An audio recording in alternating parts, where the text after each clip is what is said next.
Welcome, my friends, to Paranormal Heart Podcast. Tonight's segment is pre-recorded, streaming on United Public Radio Network 107.7 New Orleans. I'm your host, Kat Ward. Thank you so much for taking the time to join us. My special guest tonight is my dear friend and paranormal sister, JJRose777. If you recall, JJ was on my Halloween segment, and well, unfortunately, I had to cut it off a little too soon and left you all with a cliffhanger. Both JJ and I had people message us saying that they need a continuation. So you asked for it, and I have delivered.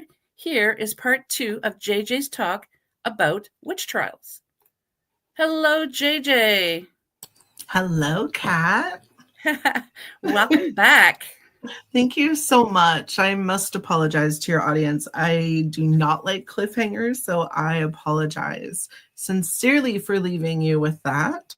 But for anyone who hasn't done any research into Nelson Riemeyer, I'm here today to deliver some information.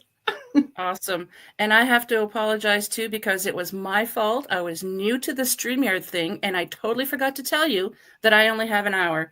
And I had 4 minutes left, and it's like, oh my God, we have 4 minutes left. Can you tell everyone where they can find? And I just had to cut it off so quickly. And I really didn't expect for people to message us and saying, we need more. We need the rest of it. So thank you. Thank you for everyone who's messaged us.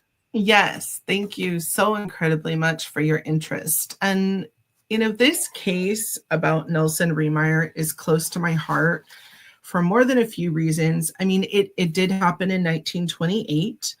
So this is much more recent than the Salem Witch Trials, right? Happening in the 1600s, or even things that we talked about happening in other time periods. But this one specifically talks about something that I don't feel gets a lot of publicity or press within the paranormal community as much.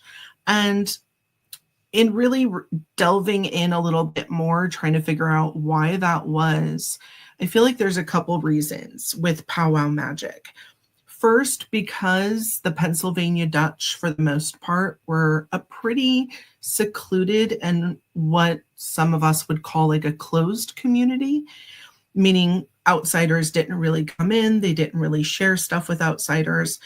But also because this was folk magic that was brought over from old time Europe, that they figured out a way when Catholicism and Christianity became kind of the lay of the land in Europe. These people found a way to keep their traditions going. And by doing that, they had to inculcate things like prayer and Bible verses in with their own magic. And you can actually find that among many different realms today. Santeria, you can also find that with hoodoo. And I know there are other traditions as well that will inculcate Bible verses and a form of active prayer, for instance, into it while they're doing their energetic work. But again, because for a long time it was convert or die, a lot of people had to hide what they were actually doing under the guise of, oh, I'm making this religious, right? So that they wouldn't end up hung or on fire or their entire family killed and accused of witchcraft and put in jail. So with this case in particular, this really revolves around the Pennsylvania Dutch, who are actually German people who immigrated over to Pennsylvania, York County. And back then, again, because it was a more closed community, everyone kind of knew who the powwow practitioners were in the community. There were older ones who were kind of, quote unquote, retiring out just because of age, and they weren't as mobile. There was a woman, and she was 90 when this whole thing happened, and she was brought up at the trial that ensued after, so I will talk about her. But she was known as a, quote unquote, river witch. And then there was Nelson Riemeyer. And it's kind of interesting. I just want to tell this little interesting thing that happened. So I had found this really great documentary. It's called Hex Hollow, and it's on Prime, so it's free. Anyone can stream it as long as you have Prime. And so I'm watching it, and I had paused it to go outside and actually get my herbs for my Thanksgiving meal that I was preparing. And I was the only one in the house at the time. I had the remote controller on top of something in the house. No one was near it. No one was breathing or touching it or looking at it. And as I'm walking into the house with the herbs, I'm talking to Nelson in my head, and I'm saying, I really want to do you proud, Nelson. I know that you are a wonderful man, and your story has so much to do with things that have happened and could be happening now and potentially could happen in the future. So I really want to do you proud and really talk about who you were and the good works that you did. And Kat, the TV turned on by itself and started playing, and it was a picture of him on the screen. Oh, that's amazing. Yeah, so I took that Wow. as instant confirmation that he heard me. And Yep. it was really interesting because when I had done a whole bunch of this research before for our first episode, I couldn't find much. But this time around, all of a sudden, I was able to find a whole bunch of stuff, which was wonderful. So thank you, Nelson, up above, for your help. So Nelson Riemeyer was a powwow practitioner, and a powwow practitioner would be akin to someone who is an active prayer energy worker. Sometimes they lay physical hands, sometimes they just physically use their hands around the person in the energetic energy field, aka aura. They do create physical things that someone can eat and or like a bag that the person can keep with them. So traditionally, it really is witchcraft, but it is for the light side, meaning it's to help people, to heal people, to remove hexes, all the good stuff, right? Help you with your crops, with your home, really, really focused on people being physically ill. And so this man was a bit of a recluse. He did not live in town like everyone else. He had a farm kind of on the outskirts of town, about a half day's journey. And, he never really wanted to hold down a full-time job. He ended up getting married. His wife, when you're an energy person, especially back in the days before phones and cars and email existed, people just showed up randomly when they needed you. And it was all hours of the day. You were on 24/7 because that's your job, right? To be there. And not everyone gets sick at convenient times. We'll just say it that way. Yeah, true. So his, he marries his wife and they have a couple children. And she basically gets sick of the fact that A, they live in the middle of nowhere, and then B, there are these random people coming at all times of day and night. She never can count on anything because he might just be whisked away or they might have random company.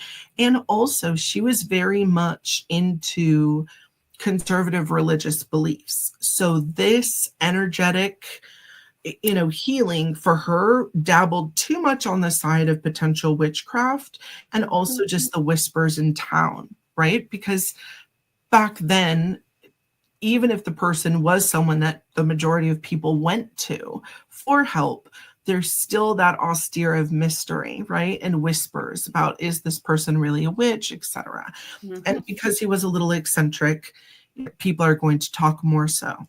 Yep. And he was a man who did this, right? So his wife, they did not divorce, but she ended up moving closer to town with the kids.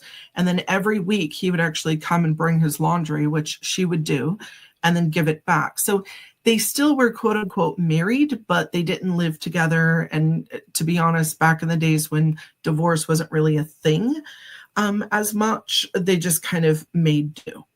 Yep. So Nelson is out there doing good for the community. He's taking calls day or night.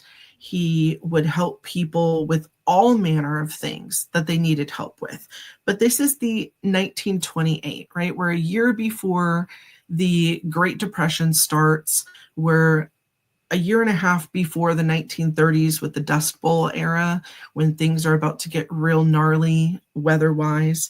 And so there's this other man in town named John Blymeyer.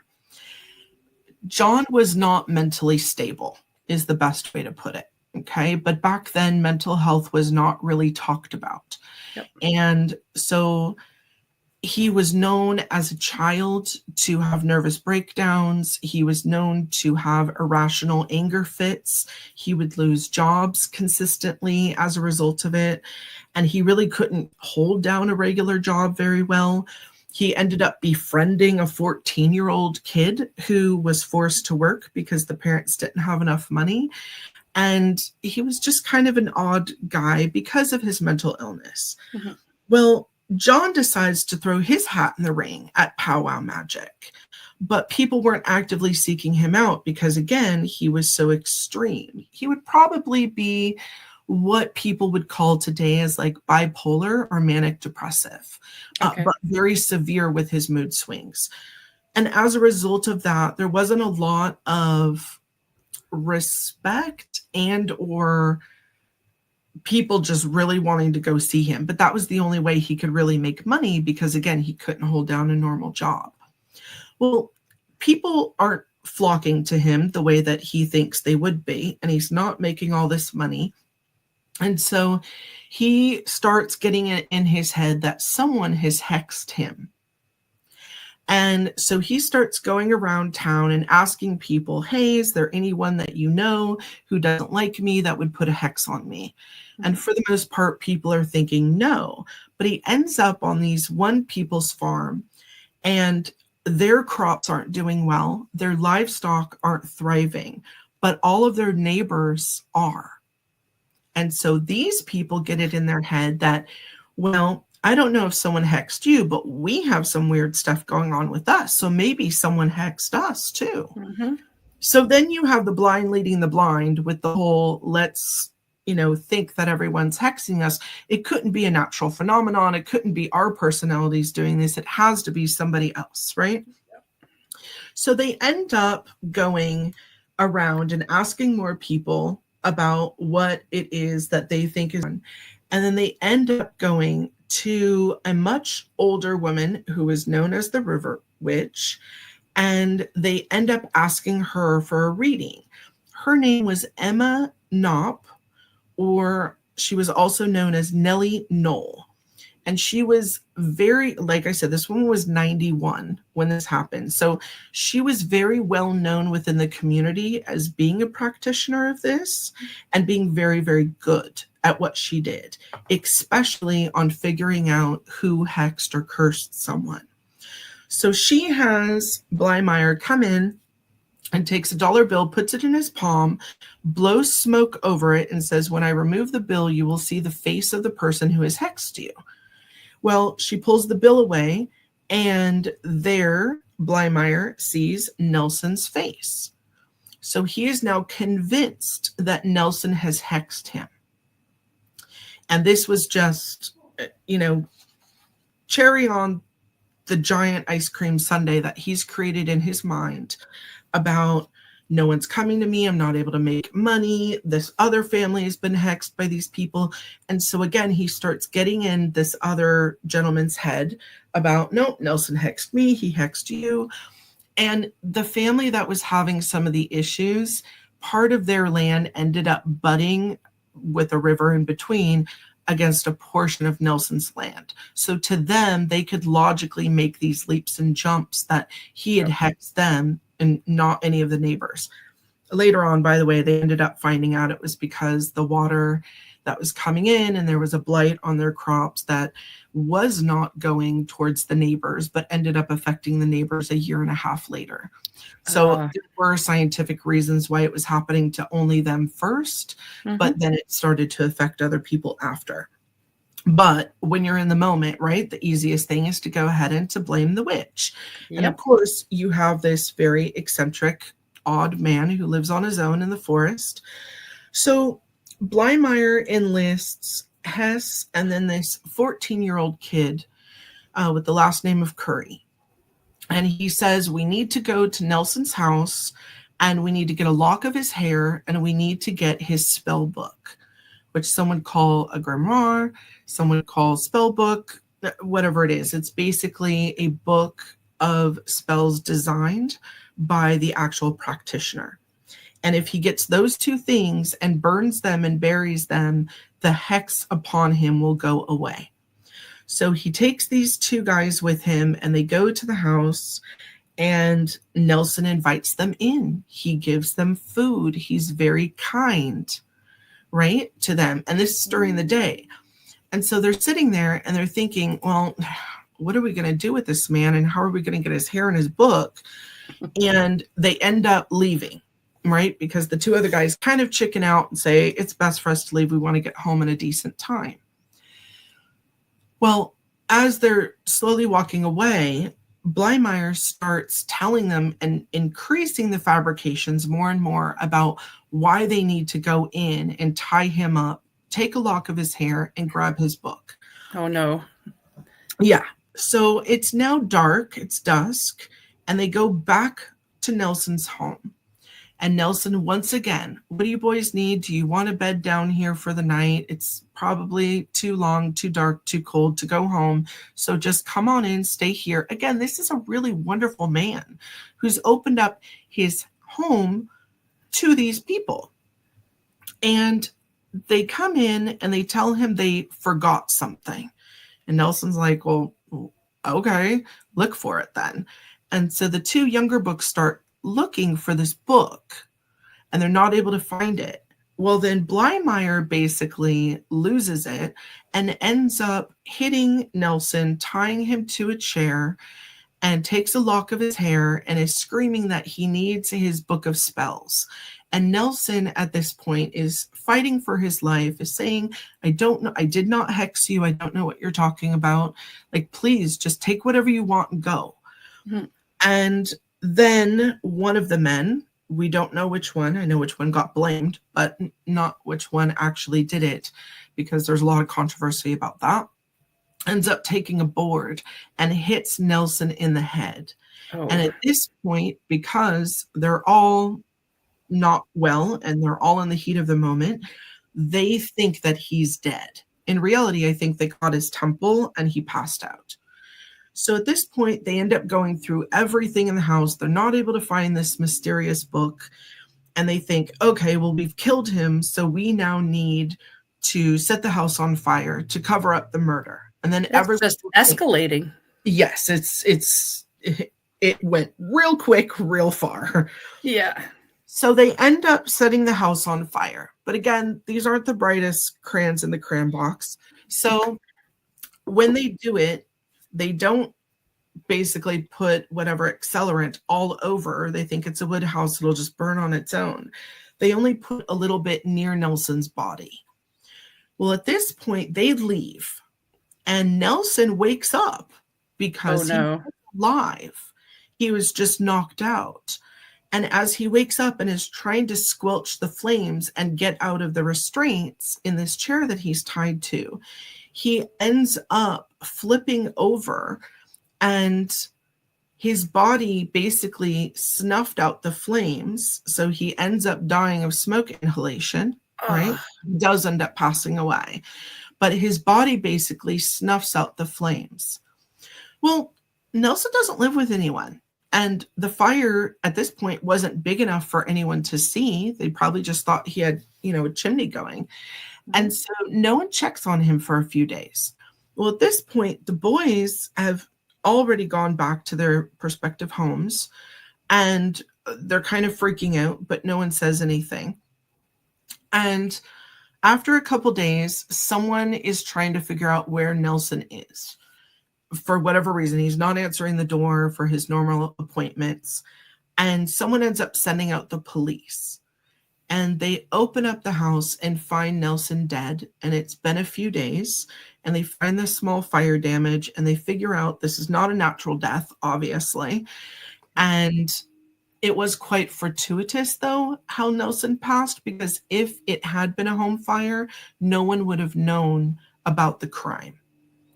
So they end up finding out someone actually did this. And so they go through town and they start trying to ask people, like, who do you know that saw Nelson recently?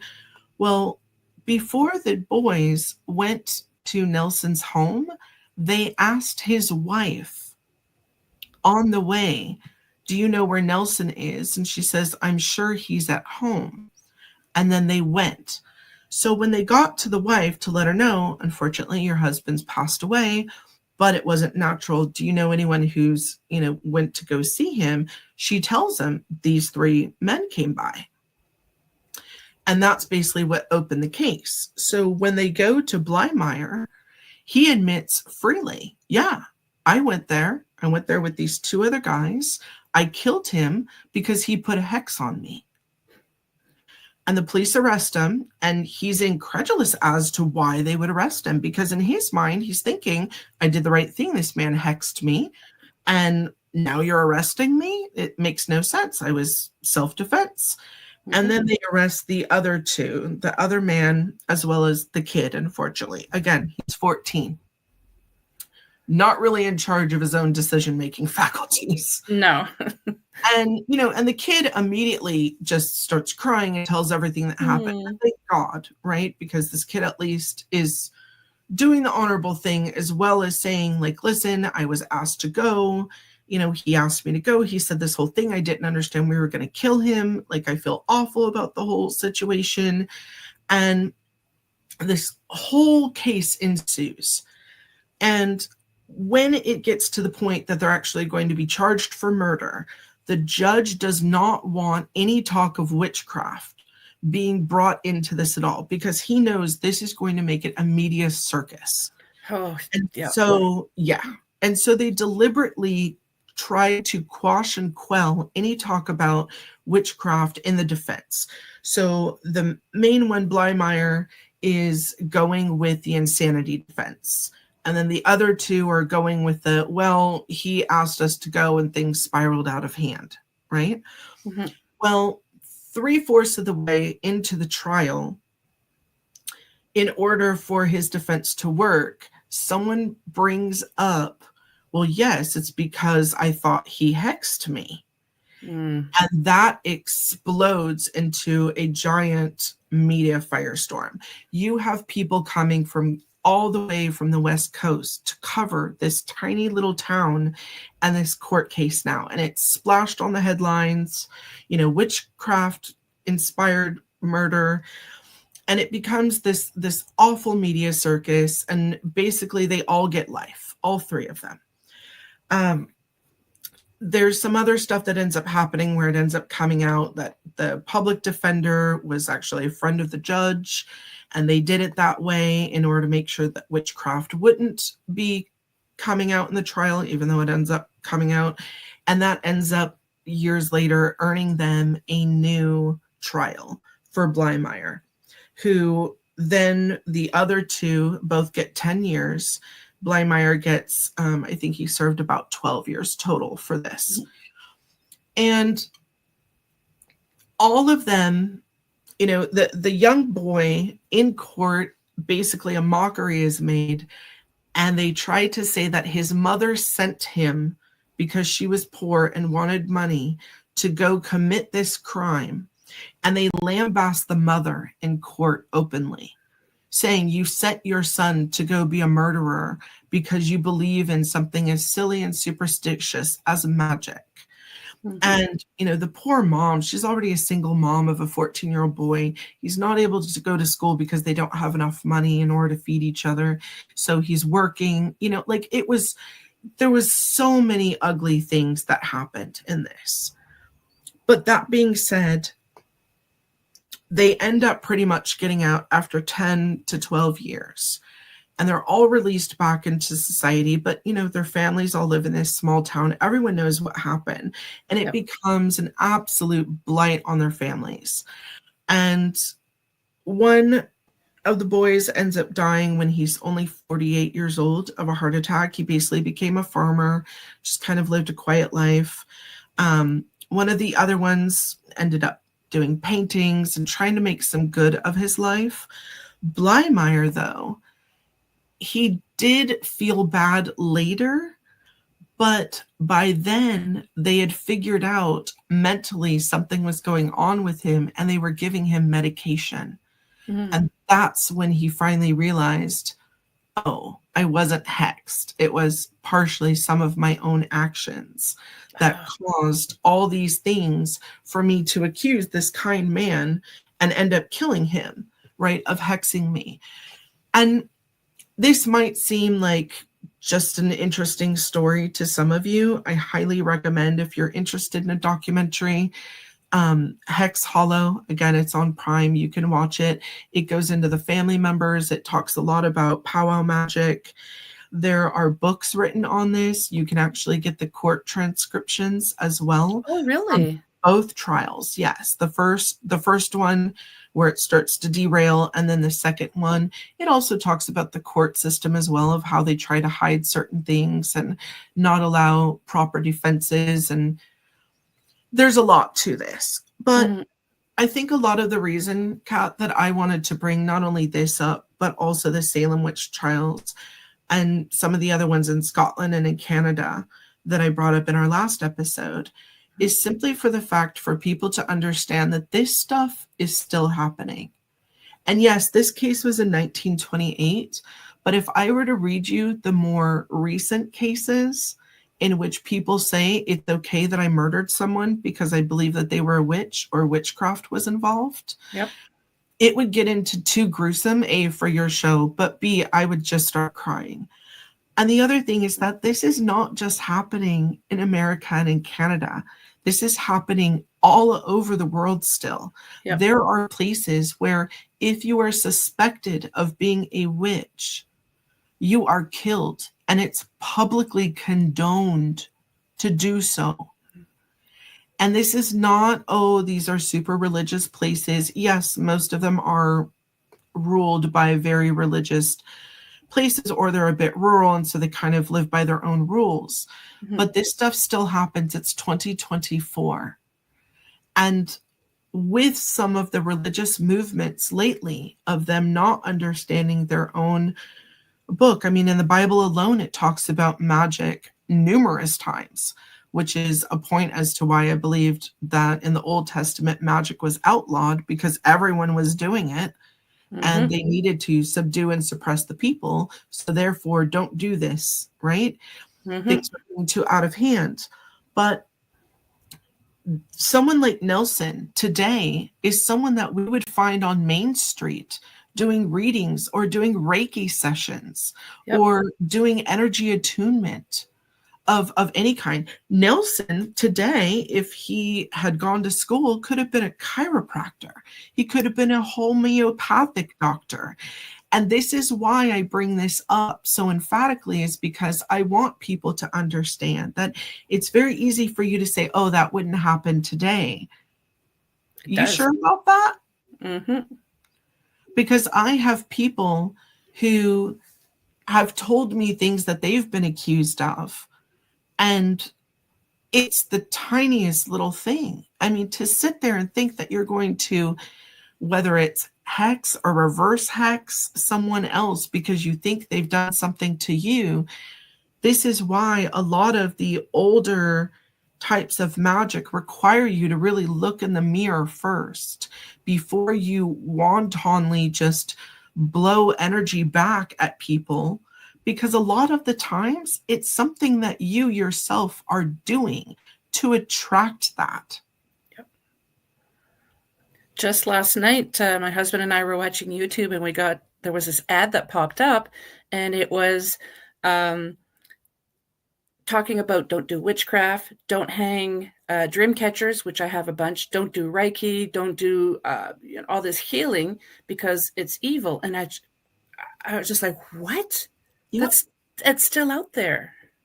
There are people who will tell you that yoga is evil and invokes demons. Yeah. And yet, everything I know about yoga and the Hindu faith is so positive and beautiful. And I'm not saying that there aren't ways and things that people do that can be invoking things in. Yes, that exists.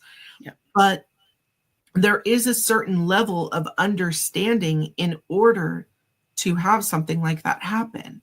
Mm-hmm. And if you are listening to someone tell you something is evil and you have not read it on your own, you have not studied it, you have not looked it up on your own and seen, yes, indeed, this is what the scriptures are saying, please, please, please double check.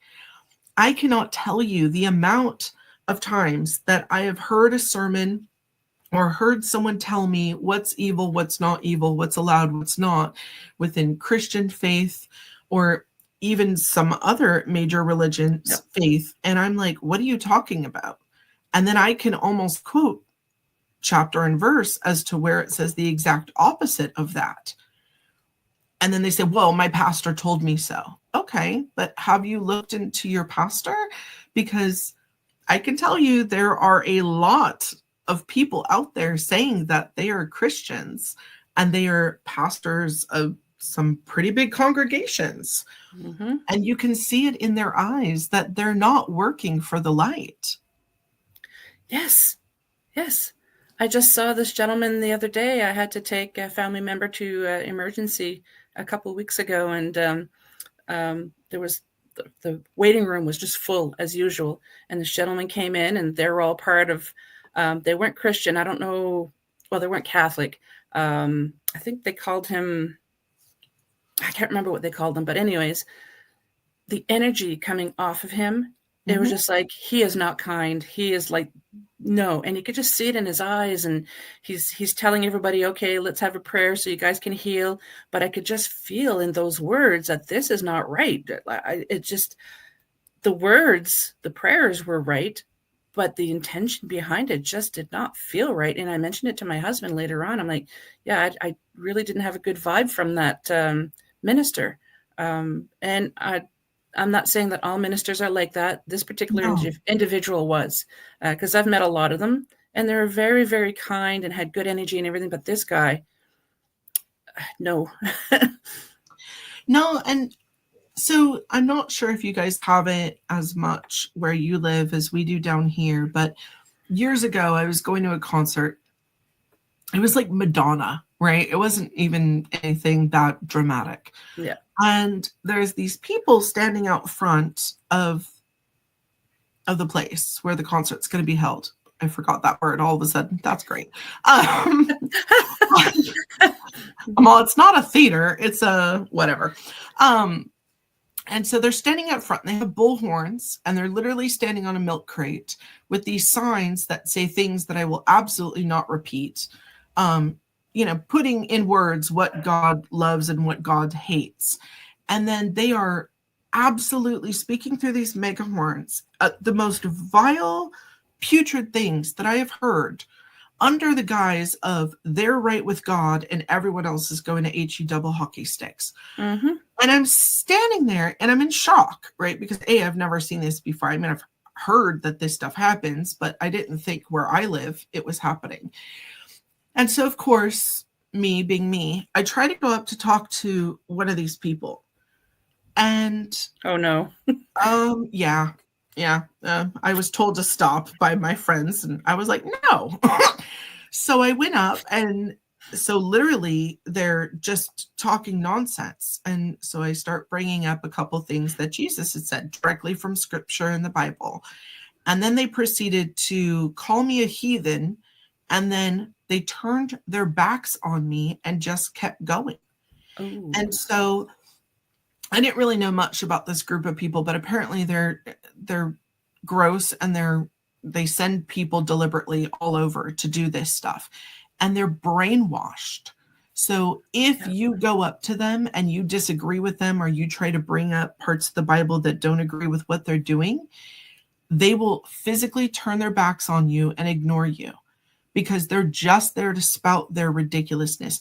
And it is awful to say that another human being, because of the way that they were born, is an abomination of God that created them, shows me that you do not understand the true comprehension of source, spirit, God, universe.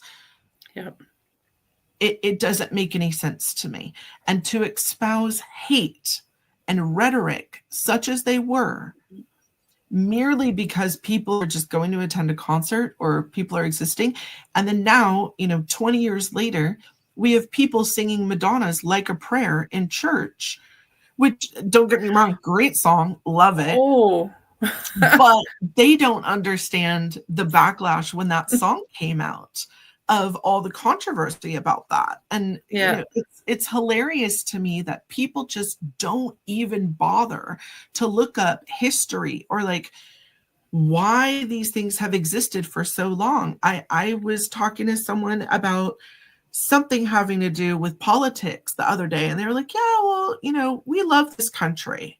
And I'm like, that's interesting because America's been in a war with them for, this many years. And they were like, no, I thought we got along with them. I'm like, would you like to crack a history book at all?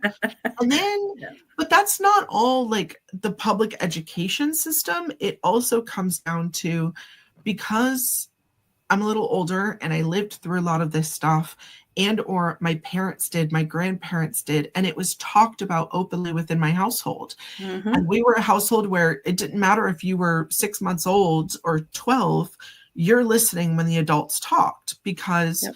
that was part of growing up. And I did. And so I heard these things. And so, maybe myself, I have a deeper understanding and grasp as to history just because I lived through more and I understand it and it was relevant in our household. But understand what it is that you are believing in or standing up for and the history of it before you just wantonly say and do things. Yep. Do your own research. I think it's even beyond do your own research. It's also cognitively questioning things as well. Yeah. Right? Like, I could imagine there would be groups of people today that would say the Salem Witch Trials were justified, or that Blymeyer was justified in killing Nelson because they're witches. Well, I've got news for you. They didn't kill witches. They killed women and men who didn't want to convert or die, or that they were jealous and tried to get a land grab or just move people out of the way who were quote unquote inconvenient for their nefarious purposes. So when you look into someone's true heart as to what their intentions were, as to why they made these accusations or why they did what they did and how they got other people on board with them under the guise of, oh, this is for religion or this is what's right, no one stopped to think and say, this isn't right. Why are you killing people based off what 12-year-olds are saying? And animals too. Oh, absolutely. Yeah, like pets. Yeah. And then the people who did stand up and think, like my ancestor, Elizabeth, she then ends up getting hung for standing up during the Salem Witch Trials saying, why are you listening to a 12-year-old girl? She's making this up. Yeah. And then they hung her. And in Nelson's case, originally, all these guys got life. And then because of this other sham trial that they allow all this media in, they end up only 10 and 12 years served for killing a man and trying to cover it up. And yes, nowadays, we would probably have, mental health resources, and that would definitely, he would have gone to a facility and gotten help. They didn't have that back then. Yeah. Thank God we have those now. But even that is having people turn face on it saying, no, I don't have a mental health issue. I just need to take this herb, or I'm religious and you don't understand because you're not part of my religion. Mm-hmm. And it's a very slippery slope, right, of what you're going to allow and condone under the guise of my pastor told me so. Yep. It's kind of scary. It is scary. And it's especially scary for people like myself and you, who we do have these gifts and that we do want to help other people. And we want to make sure that other people know more about this so that they can make their choices properly, right? But then someone could very easily turn on us and say that we're evil because of whatever misplaced belief or notion. I mean, if anyone thinks that being psychic or being able to astral project or have dream prophecy is evil, I would really encourage you to listen or read would be the best, the entire book of Daniel from the Bible, because that's exactly what Daniel was. He was a psychic. He was he was able to astral project. He was a dream interpreter. I mean, then you have Joseph with, he was also a dream prophecy. And it goes on and on and on throughout the Bible, but yet somehow today it's not allowed. Yeah. I have a dear friend who was also a guest on the show. I won't mention his name because I don't have permission. But he grew up, he has abilities. And he was raised the son of an evangelical minister. And this friend of mine is also gay. So growing up, he had to learn quickly how to use different wording so his church would accept him because of his gifts and everything. It's like, oh, the angel sent you the information. He quickly learned, like I said, but had he not been savvy and used the lingo of the church, he probably would have been like exiled from his town. And that was just, like now.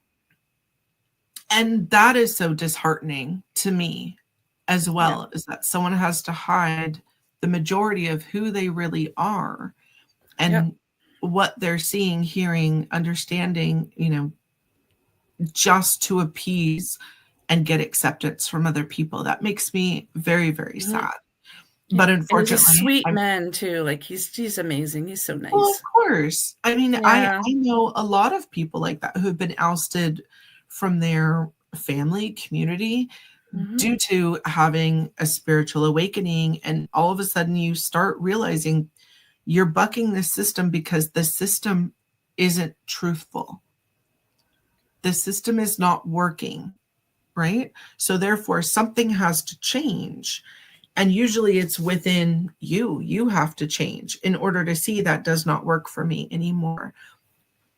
But, there's another person that was very famous for having God talk to her directly, right? Or an angel, whoever it was. And as a woman, she ended up coming out and speaking about it and actually won the war for her country and then was burned at the stake. Anyone know who that was? Oh, I know. Joan of Arc. Yep. That's another one. And it's going down these rabbit holes of seeing how many amazing people have been killed for their gifts. And yet, super helpful the entire time. Helped them win a war. But back then, there is absolutely no way that a woman could get messages or talk directly to God or an angel because that ousted the Pope. And so then they had to burn her. And all she had to do was say, no, I didn't hear that. I made it all up. And she would have been fine. But she stuck to the truth. Good for her for sticking to her guns, but what a tragic ending. It is. And it's happened for so many. That's also what happened within the Salem Witch Trials. None of those people were witches. None of them were practicing, actual dark witchcraft. All of them were average, wonderful people within their community who were trying to stand up and say, this is absolutely bonkers. Do you guys not see the conspiracy that's happening right now? Like they're trying to take these people out because they have a grudge or because they're jealous and they want their land. This isn't real. My mother had, sorry, go ahead. No, you go ahead. Sorry. Oh, it's okay. I was going to say my mother had, I think it was her grandmother. I can't remember if paternal or maternal, but she had a grandmother who was a midwife, and she got struck by lightning twice and survived. And of course, they called her witch in the community, but they didn't. They left her alone, thankfully, But all she was a midwife. She'd go out in the forest, get herbs and things like that, help with deliveries, and like I said, got hit by lightning twice and survived. And they're like, yeah, something's not right with that woman. Well, it Wow. happens. Yeah. First of all, that's amazing that she was hit twice and lived. Yeah, I know. There was a really fascinating case about a man who was hit. It's Guinness Book of World Records. I forgot how many times, but I want to say it's like over 15 or 20. Holy cow. It might even be over 100, but they started to test him and they found that his body was able to conduct the energy different. He was able to like ground it out. And there was another man in India who the same thing. You could hook him up to a car battery and he would be able to channel the energy out. Wow. Very That's fascinating. amazing. I mean, our bodies are fascinating things, right? They are, yep. I find it amazing whenever people do survive lightning strikes and they have some pretty cool scars of like the lightning on. It looks pretty cool, but yes, damn, that must have hurt. My husband's uncle has this beautiful thing. It was hanging up, and I just thought someone had wood etched it. Mm-hmm. It was a piece of wood when they were doing construction back in the 50s or 60s that they had left out during a storm, and it was hit by lightning. And it looks like a tree. It's beautiful. I thought someone sat there and hand etched it. No way. But it was, so what they did is they just cut the plywood around that where it was hit, and they hung it up. And all this time I've been thinking it's a painting. That's funny. Mother Nature is amazing, though. Truly, truly amazing. Truly destructive amazing. and beautiful and all of the things. Yes, indeed. It's really neat. I don't know if you've ever seen this on social media. It was going around everywhere a few years ago. This person, it was a walking trail. People would be biking and jogging, and this one person's walks by. He gets hit by lightning. He drops. He gets up, shakes it off, takes a couple of steps, gets hit by lightning again, and he drops. But you can see he's still alive. It's just like, how? How? Wow. That poor guy. I'm not even able to wrap my head around that. I like looking at lightning. I so rarely see it. But yeah, the thought of all that voltage, I've got enough going on in my nervous system. I don't need a whole bolt of lightning going through me. Right? Good grief. Oh my goodness. Yeah. So thank you, Kat, for allowing me to talk more about Nelson and his experience and just his existence of being such a kind man and helping others. Mm-hmm. It's my pleasure. Again, I apologize to you and the audience for forgetting to tell you I had an hour now that I'm with UPRN. And it just didn't dawn on me in the beginning, and thankfully it was someone I knew and not a stranger, because I was mortified with you. It's just like, I felt so bad. Oh, girl, it's me. I know, but still, it's just, now I know, it was a learning curve, but yeah, I really appreciate you coming back. And I appreciate the listeners again and viewers for messaging both JJ and I saying that was quite the cliffhanger. We need to have a part 2. So thank you. Thank you all for caring so much about Nelson. It means a lot to me. I honestly, power magic, there is a German word for it and I'm not going to pronounce, but knowing that this exists and just understanding that part of rich history that was kept alive. And again, even though they call it different things and they try to put it under the auspice of, this is Christian, it's still wonderful that some things made it through the dark times and the dark ages and the inquisitions. Light always finds a way to maneuver through the darkness. It might take a while. Really does. Yes. We still have a few minutes, but before I have to cut you off,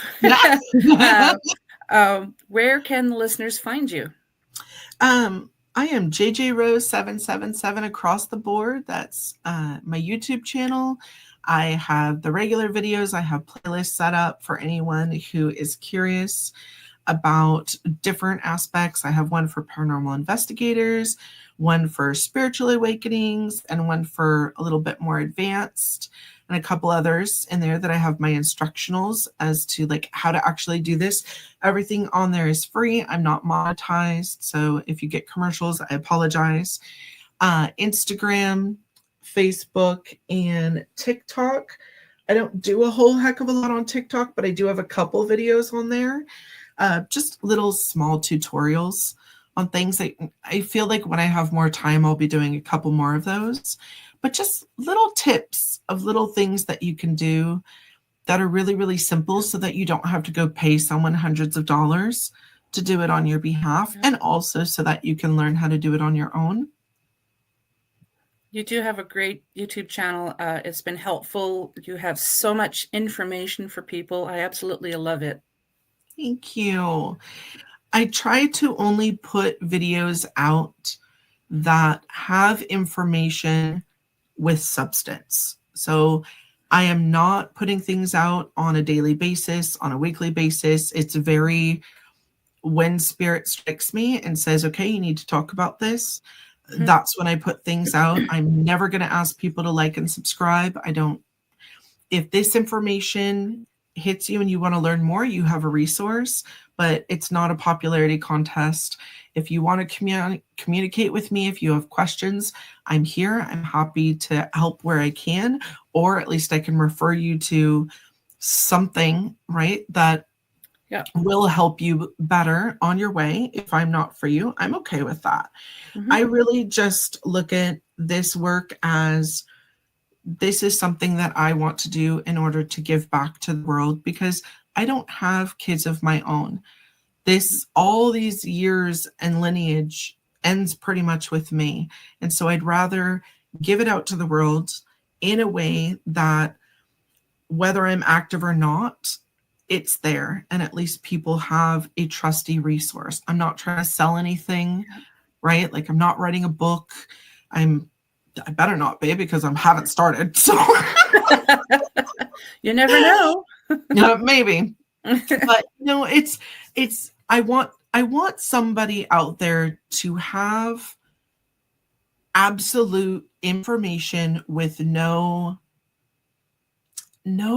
what's the word that I'm looking for? Kat, help me out with words today. Yeah. No motive behind it. Yeah. That's the word. Thank you. So I did nothing. Exactly. I mean, well, you thought that helped. Okay. I apologize. It's been a long couple of weeks for me. It has been for you, yeah. Yes. But yeah, just a place where there's no motive. I'm not selling anything. I'm not, I don't have a religion or a cult, like none of that, right? I literally want people just to be able to get answers and really to empower themselves. That's really what I'm all about. Find it within yourself. Once in a while, when you're just starting into this, or if you've reached one of those parts where it's like, what do I do now? It's kind of nice to have somebody else say, hey, what have you tried to think about it this way? Or have you tried this? And just be able to get that organically without someone saying, oh, but in order to get the answer, pay $9.99 for my whatever. Yeah. And no shade to people who are out there and that's their hustle. I get it. Everyone needs to make a living. This obviously is not my full-time job. So I do this literally on this small amount of free time that I have, but I just wanted to do something in order to try to give back to the world that has given me so much. And another reason why I like your channel is you give so much information, but it's not inundated, and it's not like a sensory overload. You give enough information, you explain everything so well. So yeah, please check out her YouTube channel. Thank you, Kat. Yeah, and again, I finally found out how to make playlists, so I tried to be very organized in there. These are for beginners, these are for more advanced, this is the instructionals, this is for people who just want to hear some of my weird stories, and I've got a ton of those. But you do. Name the for the audience. Just for the audience, you've probably heard me talk about JJ and Tim Sudano when they first investigated for the first time together. JJ is the one where they went into this location and JJ asked, "What do you want me to do?" And Tim just said, "Nuke it," and that's exactly what she did. She just nuked the negative entities and energy that was there, and people actually felt like a blast. Like it was amazing. So this is the lady. That's me. Yeah, Yep. Tim has been my paranormal investigation partner. He started our paranormal group, and I am the psychic specialist. But again, been super blessed with that. In that situation, we not only are partners, but we really, really care about each other. Like, we're really good friends. We're like family. Yep. And having that trust and respect for each other as well also makes things so much easier. Oh yeah. If you don't have trust with your teammates, it's just not going to work out. Agreed. I've seen it happen. Don't want to be in that position ever. No, it doesn't end well for everyone. No, it does not. Yeah. And if you've probably heard me talk about the Fantastic Five, for those of you who are listening and watching, she is one of the Fantastic Five as well. So yeah, my paranormal sister. Yes, my paranormal sister. Thank you again, Kat, so incredibly much. Your show is wonderful. Pleasure. Thank you. So happy for all of your success and everything that you've been doing. And just keep on doing it. Keep on being a bright light in a sometimes dim world. I appreciate you so much. You too. So hang tight. I'll say goodbye to the audience, and then maybe we can chat for a couple of minutes after if you have a minute. Sure thing. Okay. Let's see if I can do this without. Okay, so thank you to my special guest tonight, JJRose, and UPRN 107.7. Oh my God, I forgot how to say that. New Orleans. And remember, if you enjoy the show, please like, share, subscribe. And to be a guest on the show, if you want to just say hello, or if you want to buy some Paranormal Heart merchandise, such as this nice Paranormal Heart mug, drop me an email at paranormalheart13@gmail.com. I would absolutely love to hear from you. Much love to you all. Until next time. Oh, sorry. I had some things pop up there. I didn't know what it was. So until next time, take care of each other. Bye.